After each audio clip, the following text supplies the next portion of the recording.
महाकारुणी तथागत भगवान गौतम बुद्ध त्यांनीच निर्मिलेला धम्म आणि त्या धम्मावर वाटचाल करणाऱ्या पूजनीय भिक्खू संघ यात्रेंना वंदन अभिवादन. सोबतच सातसमुद्रापार बुद्ध धम्मास पोहोचवणारे सम्राट अशोक यांनाही अभिवादन आणि परमपूज्य बोधिसत्व डॉक्टर बाबासाहेब आंबेडकर यांच्या चरणी त्रिवार वंदन अभिवादन अभिवादन.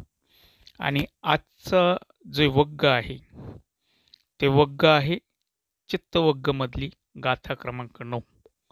आज 11वा दिवस आहे वर्षवार 2024 मधला आणि आज तारीख आहे 31/7/2024. तर चित्तवग्ग गाथा क्रमांक 9 मध्ये असं म्हटलेलं आहे, अचिर वतै कायो पठवी अधिसेसती खुद्दो अपेत विनयनो निरथ कलिंगर. अर्थात नश्वर असे हे शरीर जमिनीवर पडेल, तुच्छ चेतनाशुद्ध निरर्थक ओंडक्यासारखे. आणि नेहमीप्रमाणे मी याच्यावर लिखाण केलेलं आहे. आयुष्याचा परिपूर्ण शेवट ह्या गाथेत आला आहे असेच म्हणावे लागेल.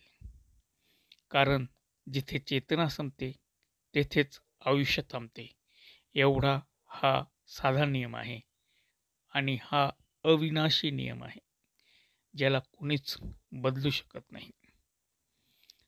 कितीही चित्ताच्या मागे धावला तरी एक दिवस हा मातीचा देह मातीत जाणारच आहे. हा देह नश्वर आहे, त्याला जपायचा आटापिटा शून्य आहे. तो एक दिवस जमिनीवर पडणारच आहे, जसं गाथेत म्हटलेलं आहे. जेव्हा चेतना देह त्यागते तेव्हा अतिशय मौल्यवान असणारा वाटणारा देह एका क्षणात तुच्छ होऊन जातो. त्याची तुलना फक्त निर्जीव ओंडक्यासोबतच केली जाते. आजपर्यंत भोगलेले सुख असो की दुःख असो, त्याला काहीच अर्थ उरत नाही. ती चित्ताची तगमग, ती चित्ताची धगधग, ती चित्तातली खळबळ सारं काही एका क्षणात थांबून जाते. एवढा अर्थ या गाथेत आहे. खरं तर या गाथेवरती तासभर तरी बोलता येईल.